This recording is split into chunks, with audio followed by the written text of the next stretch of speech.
Well, hello everyone. Welcome back to the Backyard Tabletop. My name is Jacob, and I'm here with my friend Kurtis. Every time you do that, I'm expecting you to introduce me, and then I forget that it's a podcast and I'm supposed to talk. One of these days, it's just going to be you silent the whole time, but the camera's just going to be on you, and I'll be the one talking. So we keep Kurtis around for the face of the podcast, and I just talk, I guess. Yep. Well, if you are just joining us for the first time, we are the Backyard Tabletop. We like to talk about Dungeons and Dragons, particularly the weekly games that Kurtis and I are in. We are in the very rare situation of being best friends, but in two different campaigns. And we kind of get to enjoy that's very rare in the sense that usually best friends are in the same campaign, but due to scheduling and stuff. It's also, I'm realizing now that it's also a little unusual because we both always saw ourselves as like the DMs of our friend group. Yeah. And now it's really interesting because it's like, neither of us are DMing. Well, I DM very rarely, but neither of us are DMing in a regular game right now, and we're both players in separate games. It's like the perfect storm. Exactly. We have a good friend who lives in India who DMs Pathfinder games for us. He does like a conversion to 5e because that's the system that we're all very familiar with. In the future, we might start dabbling in some Pathfinder systems, but for now, we are doing the 5e edition, the fifth edition of Dungeons and Dragons. Edition. Typically, we talk about those on the latter half of the podcast. For the first part of the podcast, usually one of us will bring something we like to chat about. Like last time, it was a trivia game. So if you want to go see how Kurtis did on some D&D trivia, go check out the last podcast. Yeah, that would be still a little unsure about the legitimacy of that of that quiz. There was one answer that was like, it's like I don't think that's right. Something's a little bit off. It could have been a AI generated. The rest of it was spot on. So hey, it worked out. Yeah, it could have been someone asked ChatGPT to make a D&D quiz. Who knows? I found it randomly, and we had a great time seeing how far Kurtis can go in a 10-question trivia. So you are welcome to go check out last 2 weeks ago, because this comes out every other Monday. Today's question I thought would be rather fun, and Kurtis actually already most likely knows my answer to this question. I actually don't know for certain what Kurtis's answer to this question is. But the question today that we're going to be talking about, and we would actually love to hear what your answer is as well down in the comments. What is your favorite dragon in Dungeons and Dragons? We've never really talked about dragons in this podcast, and I think that's kind of this has been a long time ago. One whole half of the podcast, yeah. We haven't even gotten there yet. Yeah, it's an age-old question, and I think by now people have come, at least if you watch often and you take notes on people's personalities and such, we talk a lot about things and like lists of things, and I think by now people are probably starting to recognize that I don't like to play favorites. Yeah. I always come with a caveat of like, I kind of like this one and this one. Yeah. If I had to say my favorite, it would be this one. You do like playing the devil's advocate sometimes as well. I do, you do like just throwing in that wrench, I like liking the thing no one else likes. Yeah. But this is just for fun, Kurtis. It's just for fun. It's not saying like your absolute favorite. It's like, what's your favorite dragon to go to? Because there's a lot of different types of dragons. Well, should I go first then? Would you want to? Sure. We could play we could roll a d20. Do you have a d20 handy? No, I don't. Oh, not in my vocal room. You could use your phone. You ready? I have phone. Ready for this? Mm-hmm. Roll a d20. What'd you get? I rolled a 6. I rolled a 7. Oh. Kurtis rolled higher, so he is gonna go for nice. Look at that. Yeah. Exactly. What is your favorite dragon, Kurtis? I am actually really curious about this. So, Jake, I hate playing favorites. If I had to choose... No, I'm just kidding. No, realistically, though, if I had to say, like, my favorite dragon, it would have to be a Dracolich. Interesting. I love Dracoliches. They're super, super cool. And it's... But it's kind of weird because... any type of dragon can become a Dracolich, and Dracolich is technically like a template that you put on top of dragons. So, that being said, I should actually show... Oh, do you have a mini with you? I have a Dracolich Oh, mini that because I that love is Dracoliches amazing. so much. Yeah, this is my favorite mini. That is own. amazing. It's so pretty. I just want to let you know that is a great answer, Kurtis. I was not Thank expecting you. that. That's so good. My favorite dragon, like archetypical dragon, is, and I do have a mini for this one too. Oh, snap. It's a gold. Oh my God. It It's is a gold dragon. Gold dragon. Gold dragon. Okay. And see, this, beforehand, I gotta shout this out before we go too much further because it's absolutely beautiful in this light. This mini, please go. Was actually painted by my wife, who got it for me for I think my birthday. And it is stunning. She did such a good job. It like shimmers in the light. It's so pretty. It's so good. Okay, yeah. Now that you mentioned that, favorite. I do remember Joelle getting that mini for you. So now okay, yes. Oh, that would be so interesting. How would you get a gold dragon that's been now a Dracolich? You cannot. That's just like the antithesis. Like gold dragons are full on lawful good. Right. Like, no exceptions. Now, do you think, because like I think a fun thing to play is like, how would you get like because like gold dragons are all about like their word, if I remember correctly. Like the lore is like they hold true to oaths and things like that.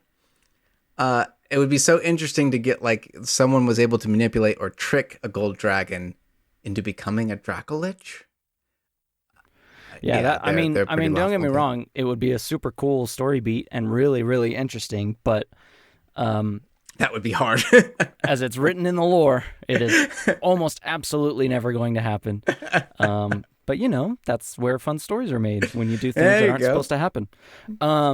Yeah. So gold dragons are my favorite for a lot of reasons. Main reason is they're the strongest dragon in the book. Mm-hmm. Okay. Gold dragon worm is oh God, what CR even is? I need to check that. That came with Frisbin's, correct? The worms. Golden dragon great worm is CR 28. Ooh. Yeah, that makes sense. What's a red? The only one I would think would come close would be a red one. I think reds are 25, maybe 27. Gold dragons are my favorite because they're extremely powerful. They're also just super cool in their whole look is very, very, very unique. They look almost like an old sage because they have those like little whiskers that come down almost like a beard, and their wings are super cool. They're like big sails that go all the way. You can see it goes like all the way down the body in like these big sails that are, gosh, can you imagine just like seeing one of those things in flight? It would be like a second sun in the sky. Oh, that's such a cool picture. I mean, all metallic dragons in general follow Bahamut, and all metallic dragons in general are good. But golden dragons are the like ultimate understanding of that good, and also the ultimate, like they are as close to Bahamut as you can get. And in fact, Bahamut, who by the way is the platinum dragon, also known as, the good dragon god, Tiamat being the evil dragon god. Mm-hmm. Bahamut is the platinum dragon, and Bahamut himself has a council that helps him delineate and also pass judgment on things that Bahamut has to pass judgment on. And it is made up entirely of golden dragon great worms, or at least ancient golden dragons. They have a very interesting society where every gold dragon is always aware of all other gold dragons that exist. And they always have one who's in charge of them. They all will basically, if this one gold dragon who's in charge gives orders or says something to somebody, or even just says like, this thing that is going on, we are going to rally behind it, all gold dragons have to answer the call or suffer consequences. That's so interesting. They're very, very well known for taking human forms and living among humans. They take great. They live up to their like sagey look. They take great joy in teaching people and helping people be better. They are firm believers in order, which means they can be sometimes viewed as arrogant and dismissive. Have been known to have hordes, but it's not necessarily in the case of gold dragons. It's almost always because they're actually like protecting something that's deemed too powerful for mortals or things like that. A lot of times their hordes are things that they are protecting because it needs to be protected instead of really because cool. they're keeping it to be selfish. You know what I mean? That makes sense. Well, and I think that's also a great way to explain a lawful good dragon having a horde. Like what would he exactly have in a horde? That makes sense. Something he would be protecting. Like that would be a very that would be a way to maybe like fight a gold dragon if your adventuring party needed to get something that it was protecting. If they do have hordes that are of their own liking, it's almost always of art or things that show artisanship, like statues or just a really well-made cup or a really like the perfectly minted gold coin of all the gold coins minted that year. They'll have one of those. Like that's things amazing. Things that show particular artisanship, they will hoard, and a lot of times they get them legitimately by buying them or keeping them or trading for them. I'm realizing I did not know much about gold dragons. Yeah, I imagine because they don't really come up that often, I guess. But that's awesome. When they go to choose a mate, they can spend years delineating with this mate in philosophical and ethical debates to decide whether their courtship should be partaken or not. Super cool. Oh, wow. That's so fun. They raise their young with exceptional care, as kind of makes sense. Yeah, so they have that. My favorite thing about them is that Bahamut has that council of golden dragons, which to me is just so cool. Like just a council. I don't remember how many. It's like 7 or 11 or something like that. But he always keeps them with him. And Bahamut sometimes has like avatars that he'll travel the world with in like a humanoid form. He'll travel. Like, right. One is like an old man. Now, isn't that like, technically Frisbane, correct? Isn't Frisbane supposed to be like an... Frisbane is one of his avatars, yes. Yeah. And he also has like, a fae that he pretends to be sometimes too. And in all of these forms, he will have this council with him at all times. Like when he's the old man, he has like 7 golden pigeons that follow him around. When he's the fae, he has like 7 golden fairies that follow him around. It's super cool. That's so cool. Yeah. So the golden dragons are really cool. I like them a lot. I really want to use them as, some kind of big hinge in one of my stories in a game I run or something like that. Because just meeting an ancient gold dragon would just be awe-inspiring. I always admire whenever we can come across one of the good aligned dragons, because dragons, I mean, when you're going to play an adventure, they are kind of a rare concept. You know, there's even some adventure paths that you don't really even run into a dragon at all.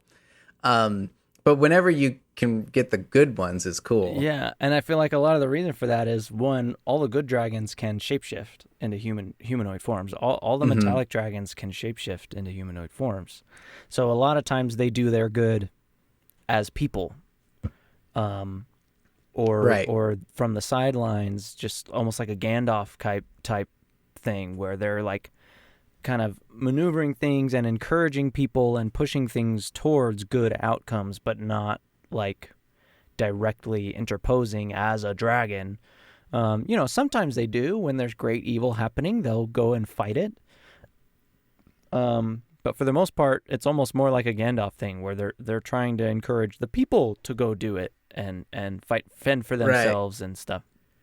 That's really cool. I know silver dragons do that a lot. Silver's, I mean, it's not my all-time favorite dragon, but silver is my favorite dragon when it comes to like the good aligned, because they are like the ones they like to just, shift into people, and just usually I think they're the ones that are usually like the adventurous type that do like to go and have adventures as people. That's also kind of interesting.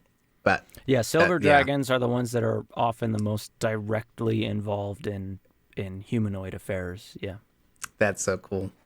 Well, that's really funny because mine's almost the not the exact opposite, but at least exact opposite personality wise.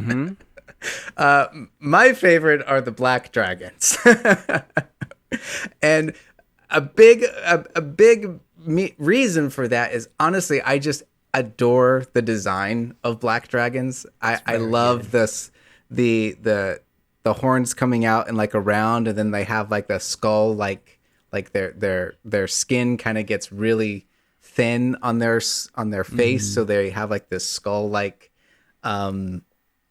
look to them. So they are the most evil, the most cruel, the most brutal. They live in typically swamps, and it's usually like infested, like disease infested. They oftentimes will leave the corpses of the things they kill around their lairs and in their territory, because they like the insects that come, and the disease that festers. Oftentimes the like water that you're even walking in the swamp is like hugely diseased and gross. One of my favorite moments, actually, this is a little side note, but one of my favorite moments in the D&D movie, in the trailer, was seeing a spoiler, I guess, for the trailer, but seeing the the black dragon swoop down in the acid breath. Yeah, I thought they did such a good job with how the acid looks. Yeah, because it's always hard. It's always hard to imagine like an acid breath, because it's a liquid, but they did it almost like a sludge, almost like tar. Yeah, and that's honestly like bile. how I. Yeah, bile, I think, is a way to think of it, almost like a vomit of sorts, because I always kind of pictured it like when it hits something, it's heavy, and it just starts melting away at like what almost. it is. Yeah, it's super gross. But yeah, they are the most evil, the most cruel. Oftentimes, I think. I realized I didn't say anything about gold dragons' breath weapons. Gold dragons, they have fire breath. That's in a 90-foot cone, which is huge. Well, that's ancient, but it's a fire cone. They also have weakening breath, which is a gas that makes enemies have disadvantage on strength attack rolls, strength checks, and strength saving throws. I actually didn't know they had a weakening. Weakening what? Weakening breath. Most metallic dragons actually have a secondary breath that's hits like it's like a status effect. I did not know that. I can't find where it talks about their horde, but I remember it being along the lines of they just like stealing, and they will oftentimes take like old, ancient, forbidden knowledges and like to hold on to those. So like Some will be like studying this ancient blasphemous text of a god, like a great old one from centuries ago type of thing. Like those type of relics, they love to get a hold on. Things that like a human good person would obviously be like, no, burn that. Like they like to collect those forbidden knowledges. Yeah. But they're just super evil, and I just have oftentimes a lot of They make ideas a when great it comes villain, to that's like for sure. great villain, like just that even just throwing on some necromantic stuff like with them, like having zombies wander their area just makes so much sense because they like disease and stuff like that. So like a dead body could just walk all over their place. Yeah. I don't know. They're just brutal and cruel, and oftentimes you probably won't be role playing very much as one because they kind of like to just kill things. They will do the thing of like you could have a really interesting thing of like they'll capture, like instead of doing a TPK, you could capture the party because it plans on torturing them later type of stuff. They're those type of villains, and it's just I do have a mini. It's in the box right now. I don't know if, but yeah, I did get a mini of that one because I just one day I will pull out this mini at the table because I just think it would be so fun. Yeah, but and like you talked a little bit about them like they are the ones I think oftentimes they will like when they mate, it's pretty brutal. It's usually a fight. And if the male wins, then they get eggs from that, and oftentimes the parents will the mother will lay the eggs and leave. So the baby black dragons are kind of fending for themselves since they hatch. And usually the most cruel are the ones that survive. It's just a very brutal life to be a black dragon. Yeah. The thing I found said that their hordes tend to comprise of almost entirely coins, because coins won't just melt away or tarnish or completely rust away in the environments that they call their lairs. That makes sense. If and they're it says in they swamps prefer and stuff. coins to gems because gems are natural and coins are man-made. Therefore, in the dragon's mind, the coins are intrinsically more valuable because the people made them, so they must care about them more. Yeah. Mm-hmm. That's an interesting perspective. Yes, and they it's almost always either stolen or just kept off of the corpses. Yeah. They just make me like cringe in a good way, if that makes sense. Makes you shiver. They're just like they're gross, because. And maybe it's even kind of coming from a place like, in high school, me almost having that germaphobe like mentality for a while and getting over that. It's like, for me, it's like in my like high school brain, the most evil is something that's just disease ridden. So it's just like, yeah. I mean, it's a deeply ingrained human fear is that right? of, like dirtiness and disease. Gross. But those are those that's my favorite. I like to pull out. Dracoliches are really cool too, but like I said, it's basically it's a template you can put on any dragon. Realistically, basically they just become undead. Kind of like what are those shadow dragons, right? The shadow dragons are kind of similar. They're dragons that have been touched by the Shadowfell, I believe. Shadow dragons are just any dragon that's lived in the Shadowfell for too long, because something about dragons is basically they kind of take on the energies that surround them sometimes. So if a dragon lives in the Fae or the Shadowfell for too long, they'll totally change shape.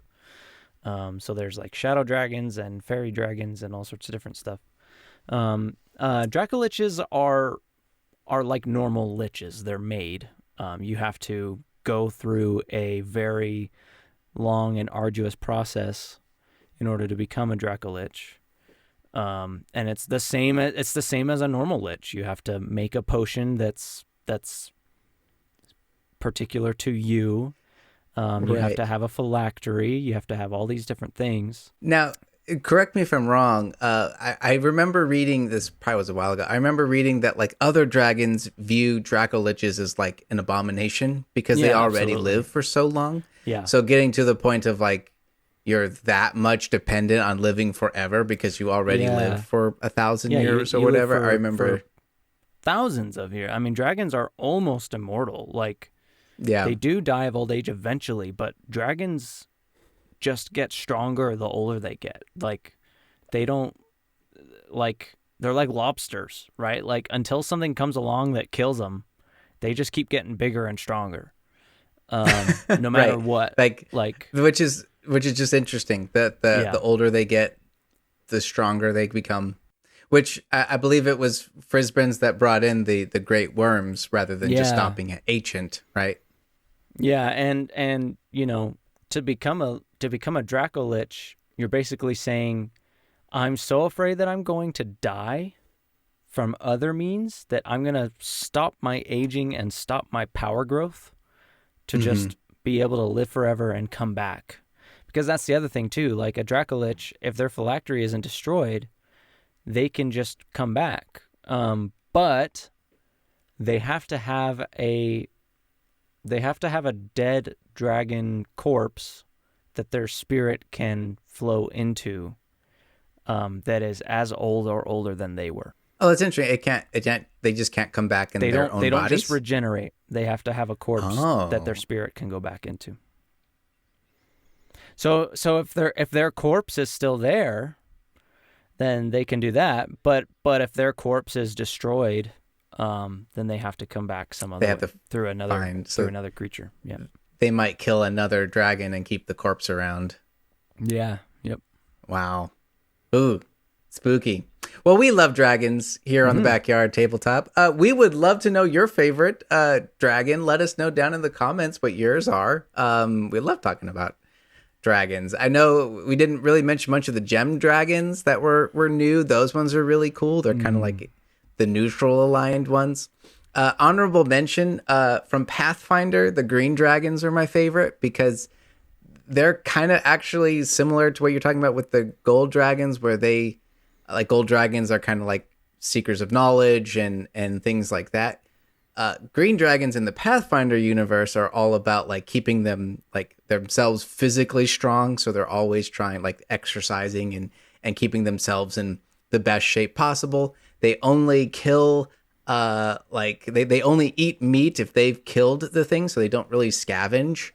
They are the most likely of all the chromatic dragons in the Pathfinder universe to not become evil. They fall into more of the neutral aligned, because they seek, like, almost to better themselves. If that, like, they're constantly after knowledge and ancient lore and things like that. Becoming the apex.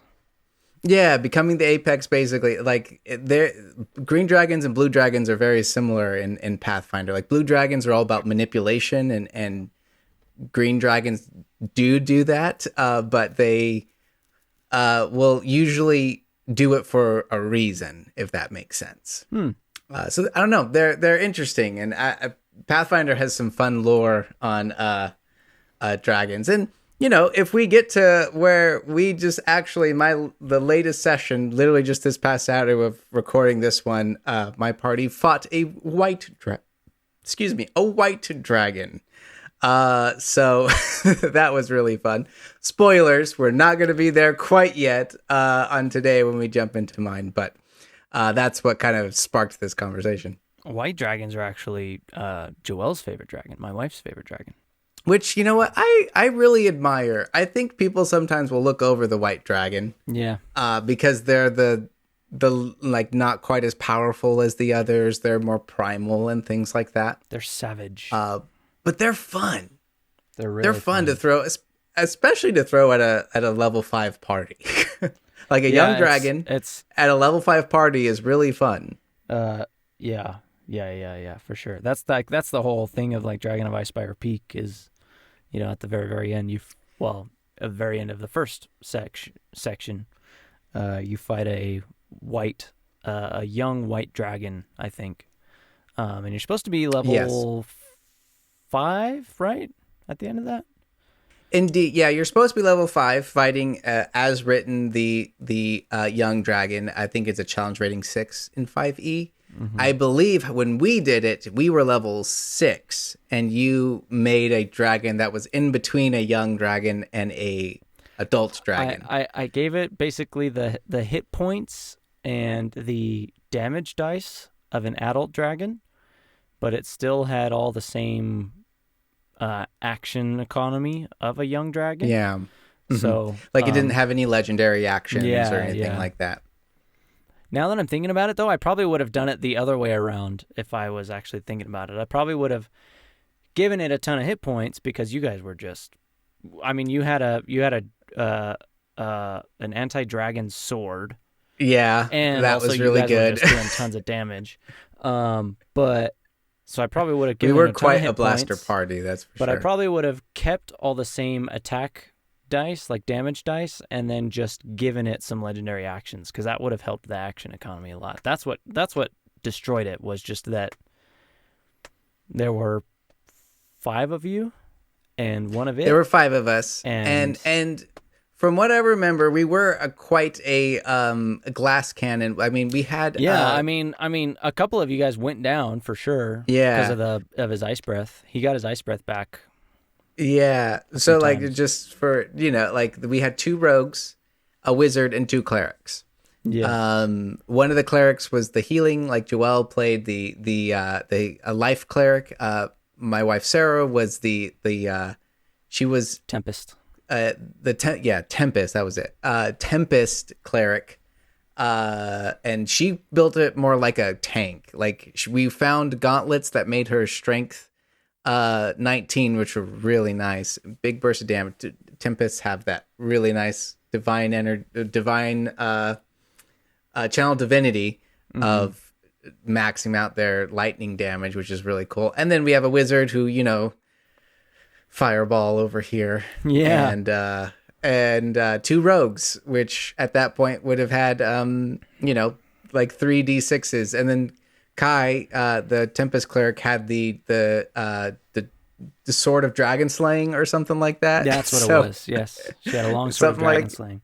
That was like, I remember that was the big get for that campaign, was that sword. That was like the last and best magic item to get because your end goal was killing a dragon. So yeah, that was a fun mission to go get that, like the dragon mound or something like that. Very cool.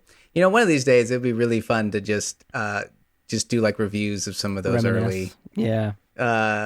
Just the Mines of Fendelver would be really cool to just go over, and Icefire Peak would be really cool to just do quick. I think it would be really fun to like go over our experiences and then like what we would do to ideas on how to change it up and add a little bit more flavor and things like that. Because I think those adventures are very fun because they're so kind of basic, because you can add a lot to it if you desire. So yeah. Well, anyway, now that we're done talking about dragons, Jake, why don't you tell me how your group's adventures in this strange new city started? Indeed. So since we've been talking about dragons, let's get to the dungeons. Am I right? Yeah. Well, first and foremost, I'm going to need your help, Kurtis, to how to pronounce this word. I just sent it to him on Discord. This word. It's a name. So I've seen a lot of stuff around this campaign, and it's very like Scandinavian and like wintry north, like Skyrim-y. So I would say Pjallarane. Pjallarane. I think because in Scandinavian a J is a yeah. Pjallarane. Like Jarl. Like Jarl is Jarl. Yeah, no, that makes a lot of sense. I'm gonna go with Kurtis on this because, as we all very well know, names are my weakness in anything. Names are just my weakness in life, my weakness in Dungeons and Dragons, whatever it is. That's why all the NPCs you create are like Guy and yeah. and what was the Harold? what was the guy in your campaign who was like he was Are you talking about a lad? a lad? Yeah, Yes. he's just a lad. Yes. He's Yeah, my just name's a lad. a lad. He Yeah. I love that name. It's so clever and great. It's such a good. I think it'd be fun to play a barbarian one day with playing a lad. But Pjolarain's Stone is where I'm gonna pick up, because if you all remember, last we left off, we have been venturing towards Whitethrone. It was been a 10-day journey, traveling with Nadia and this party of the Witches Ulman was the name of our adventuring party. There is myself, who plays a bard. There is my wife, who plays a fighter. We have my friend Ethan, who plays a barbarian, and my friend Ross, who plays a wizard. Now we're all set up. We've been traveling for some time, and we had been ambushed by wolves. We had saved one of Nadia's sons, and we came across some fake creatures. It has been quite a journey to get to Whitethrone. We had just fought some. It was aquatic. Were they aquatic trolls? Aquatic something. They were like they were like Maros. They were like Marids. Yeah, Marrows. Marids. That's what it was. Was Aquatic, it Marids or Marrows? An M word. One of the two. I guess, depending on your pronunciation. Basically mermen, but without the fishtails. Yeah. Yes, like exactly. Swamp things. They were like swamp things. Swamp things. Yeah, they came up over this bridge as we were. Yes. Yeah, actually. Yeah. Creatures of the Black Lagoon had attacked us. As we were crossing a bridge, my character was able to bluff his way out of the situation by saying that we're going to go get them food of people. But they believed us, and we got the heck out of there. And if I remember right, they specifically said, bring little ones. They're the best. Yes, they specifically were like, they pointed at Dara because it's like Dara asked like, what did he like, and they pointed at him because he was the smallest one. So it was small things. Well, we're just gonna leave it there. But we ventured on, and this was kind of a cool part as Dip was just kind of explaining the environment as we were going about, and this one was really cool and unique. Pjolarain's Stone was kind of a landmark as we were kind of getting somewhat close. I can't quite, it's been like a month since we've been here. I can't quite remember if this was before the aquatic creatures or after, but it was somewhere around there. And this is quite a landmark in Irison, because essentially, if you all remember, Baba Yaga's daughters are the ones that rule here. And every 100 years, Baba Yaga comes and takes one of her daughters away and puts a new one on the throne. But Pjolarain was one that resisted. She was the three riders came in, and pretty much for like, you're going to be changed. It's been 100 years. You got to go with Baba Yaga. And she resisted. And it was something that was known as the 24-hour war. Whoa. If that gives you any idea on how long maybe that uprising lasted. It was very quick. Baba Yaga completely, utterly destroyed it. She resisted, and it was essentially this war that happened in 24 hours. It lasted less than a day, and essentially the Jadviga is kind of the name of the nobility here. This Jadviga, Queen Pjolarain was her name. And she escaped on one of her sorceress mounts, and the Baba Yaga, her mother, caught up to her. And essentially in this place, it is a legend that Baba Yaga turned her into stone. and left her there, and it's a landmark. It's I think we have some art. I'll put up some art of it. It's very interesting, and it's just kind of an old tale, and this kind of goes on to explain that like there's scholars that are kind of like, no, that didn't happen. We actually do remember her like Polarain going with Baba Yaga and leaving, and fleeing, and it was just kind of this thing that like this landmark was just kind of something that had nothing to do with that. But no one can refute the fact that there's a lot of magic energy around this landmark. It actually, like, I might have to show, if you go and check out the art channel, you might be able to find it. I think it's in Scene. But it's just it's an interesting like glacier stone mount, like the stone thing that's covered in ice. So it looks like there's a statue underneath, but it's hard to see. Yeah. And there's a lot of like ancient, powerful magic around it, and it's just really. You can totally see a feminine figure in there. Yeah, it's interesting, huh? Whoa. And it's kind of a legend. Like no one, like I it was quite a while ago when this whole uprising happened. I think she was one of the first queens to wow, that's to resist. That's really cool art. Yeah, dude, this this module has some really cool scenes and really cool art. So that was just a really interesting landmark that kind of happens. But there is mysterious magic around it, and arcane spellcasters have stood near the stone and can attest that it is magical. And to date, no one has been able to harness the power or explain its origin. And so it's just kind of a thing. A lot of people do think that it holds the key to banishing the eternal winter. That is something that's kind of in the legend per se, which is also makes me kind of go, I wonder if we're going to have to eventually go there. Yeah. Because like as we were walking by there, it was that moment of a Chekhov's gun of sorts. It could be. It's like if it shows up in this act, maybe, or it shows up in this book, we better expect to see that in book 4 or something like that. Book 5. That was just a really cool landmark, and I wanted to mention that.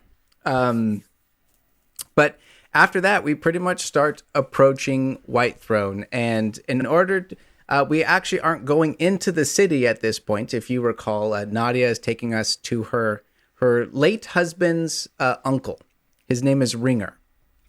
Or Ringer, I believe, is how you pronounce that. Again, names, but Ringer is kind of what I'm going to run with.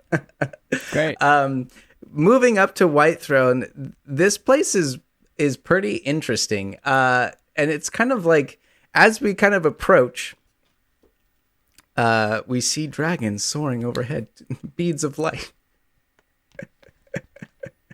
Mm-hmm. It's like, now make them kiss. Nuggets. Okay. Yeah, dragons soaring overhead, just like that, right? Boom. Yeah. As we were approaching Whitethrone, it all kind of starts sinking in, because as we come up to the place, Dip starts explaining this place almost like the walls actually are like pure white, and he explains them like almost like a femur. Like as we walk up, they look almost like bones coming like bleached out, bone. like bleached bones. They're pale white. Like and as you get closer, you can't really. There's like it might not be bone. It could be bone. No, you tell me. It's one of those type of cities. That's crazy. Very, very like old Scandinavian type stuff. We killed something big and now we live in its corpse. could be, or Very just Viking. used it to make a wall. But that's the wording that's kind of explained. It's like from this distance, like a femur, but pale jettisons of things that kind of make a wall. But we don't actually go inside the city. We go kind of around the side of it, and we're going to the fish market, the fish market area. Mm-hmm. Is where we can find them. We do come across, and it's very similar to Heldren, because it's like pretty much the moment we walk in, everyone's like, "Oh, they're new, like they're weird. What's going on there?" You know. So we're getting noticed, and so we're trying to keep a low profile, but in true D&D fashion, there's a commotion that breaks out with one of the guards. And who's yelling at a citizen here.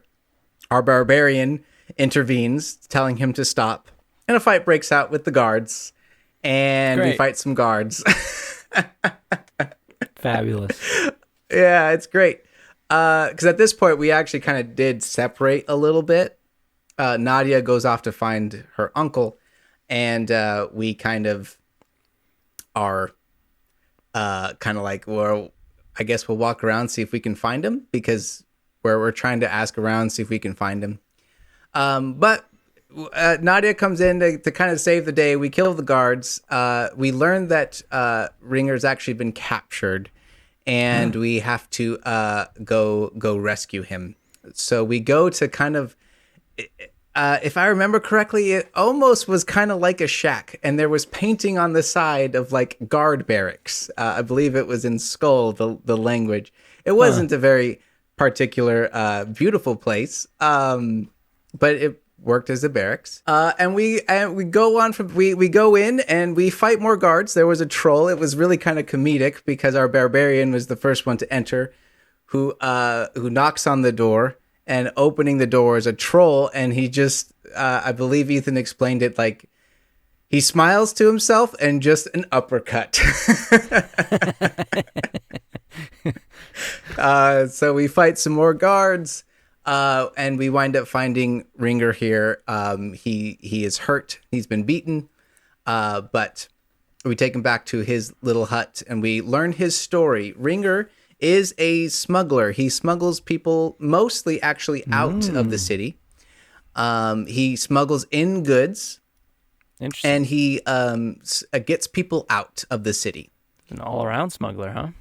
Yeah. So it's interesting, and he I'll put the art up. It's really kind of cool. He's an elderly man. He has a green leaf on his hat. We don't really know why he has it. I don't think any of us occurred to ask him why, but I think it's just kind of a little bit of a defiance type of thing. Maybe it's just giving, it's just a reminder to hope for winter's end. A reminder to hope, because we do learn that he actually knows people that are fighting back. The name of the rebel group here, I believe the Summer Heralds or something like that. Makes sense. Ushering in Summer's return. It might be like Summer's return. It's actually kind of a long name. That are kind of these people that are kind of fighting back. Heralds of Summer's return. Yeah, it's something like that. Something like that. Yeah. So we learn a little bit about his city, kind of who he knows, and we learn that in order to walk around the city, we actually will need papers. So we need to disguise ourselves. Because at any point, a guard could just be like, "Hey, you. Who are you? I don't remember you. Show me your papers." Exactly. Like, do you have any right to be here in the city? There is a lockdown going on. We do learn because of the changing of the guard. If you remember, the Winter Guard has taken over. The Iron Guard has been pushed out, and I believe that's kind of what's caused it. So you kind of need papers to, like, it's kind of one of those deals. And it's like at any time, it's like if you're also a slave here, because this place is evil. You need to know who you belong to, type of thing. Yeah. So we learned that we need to go into the city, and he's going to take us and smuggle in some goods and deliver that to some people who need it. And he's going to take us to a friend of his who is going to get us papers. Now, if you recall, when we fought the Winter Wolf, the Yeah. creature that like ambushed us. Mm-hmm. Well, we learned that they are intelligent, and we skinned the creature, and we learned Oh. the pelt is actually magical. Whoa. So when you are wearing the fur, you can I believe it lasted for an hour, a couple hours. I can't remember if it was an hour or 4 hours, but it lasted some hours, and it made you look and smell like a winter's wolf, typically in their human form. So it kind of So they're like lycanthropes almost. yes, exactly. So they can actually shift into They people, shift back and because forth. we're gonna be actually going into the city on the side to the that side of the city that where all the winter wolves live. So there's a population of these winter wolves that live in Whitethrone, and that's where he's gonna smuggle us in. Ringer's gonna smuggle us in there.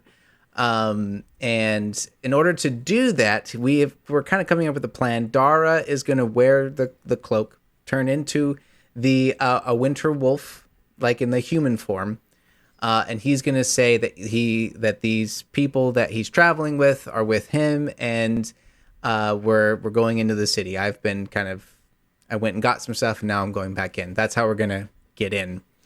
So that's what we do. And this was kind of a great moment, and I'm going to remember this as a dungeon master. Whenever your characters roll high on something, that doesn't necessarily mean it's going to just succeed and you continue to just go about your day. So we do that plan. We go up. There's a guard there. She is female, and she's a winter wolf in human form. So the eyes are like bright pale blue. And you can kind of see the wolfiness about them, if you will. Mm-hmm. And I explain some things, like we're just going in. My master required some goods. I've been here, and she's like, I don't recognize you, and so I tell a little tale. Dip has me roll a deception check, and I roll really good. It was like a 26 or something like that. Now I'm a bard. I do have expertise in deception. So I have a plus 11. So it was up there. And she's like, okay, great. Can you come over here for a second? And we go kind of away from the cart. And she looks at Dara, kind of looks back at them, and she's like, so I haven't seen you around here before. When I get off, what are you doing? The bard was too good of a bard when he didn't need to be. Yeah, I can't remember if those were the exact words, but essentially she starts flirting with Dara. Dara goes, curse my good looks. Exactly. And so I'm trying to just play it off, because this is the fun part of role playing. I'm like, well, maybe later I can come and find you. That would be great. What time do you get off? And she said this evening, and I was like, okay, yeah, great. That's great. Okay, that sounds good. Wow. We wound up going with the cart because of that, and everyone's like, you said what? No, turn her down. Like, what are you doing? It's like, I don't know. It was in the moment. I didn't want her to just... causes less problems right now. If I turn her down, she's going to hate me, and then that's a harder time for us getting in. Yeah, exactly. But it was quite hilarious, and I was just remembering, like, oh, I'm totally remembering that. Like, if my players roll really good, that doesn't necessarily mean like, oh, okay, great, you guys enter in the city. Like, sometimes you're aiming to go middle of the road, and if you go too good, sometimes it's too you're good. You're standing out, and yeah, exactly. Yeah. So I was like, that was kind of cool and interesting. So we enter in. We have finally entered in Whitethrone. We get a little bit ways in, and this was actually kind of another cool thing. We had a series of encounters as we entered the city, of taking basically the cart to the place that Ringer needed to take it to, and then get to the guy that we need to file some papers in. And so the first encounter is we are coming up, and suddenly we hear, "Now get them!" in Scold, I believe it was. And these goblins come out from an alleyway and kind of hiding behind some barracks, and they attack us. And me in my kind of wintry form, I like shouted at, or in the winter wolf form, I shouted at them, and they were intimidated because I looked like a wolf. I rolled another pretty good on intimidation, and so they left. We learned later that that was a goblin gang in the city known as the Back Alley Boys. Instead of the Backstreet Boys, I guess. But yeah. It was very fun. That was kind of fun. We kept going, and we're getting close to the where we need to drop off the supplies when we come across a mirror man. A mirror man? A mirror man. They're very interesting. Now, I'm going to show a picture of them because they are really cool. You I don't know if you've seen the art. Like mirror, as in like a mirror on the wall. They have they have a humanoid body, but they have no head. There's a hood, and there's a mirror there instead of a face. Well, that's creepy. And so essentially they're really creepy. They are constructs. They look humanoid, and we actually recently, we didn't know this at the time, but we recently just learned a little bit more about them, that they are undead. They are made from corpses, but they're not undead. They are technically constructs. And they like at any time, any of the Yadviga, I believe they're created, and they kind of have a control over them. And we don't know exactly, like, can all the Yadviga just look through a mirror, or only the ones that were created? Like, if I created one, I can look through that one at any time, or if anyone can, like a scrying thing. But we know at any time someone else could be on the other end looking at us. And I believe they also can, like, record events. Huh. So it's kind of like, they're really creepy. It's a surveillance state. Basically. They're really creepy. We had a brief moment with one. We tried to like hide.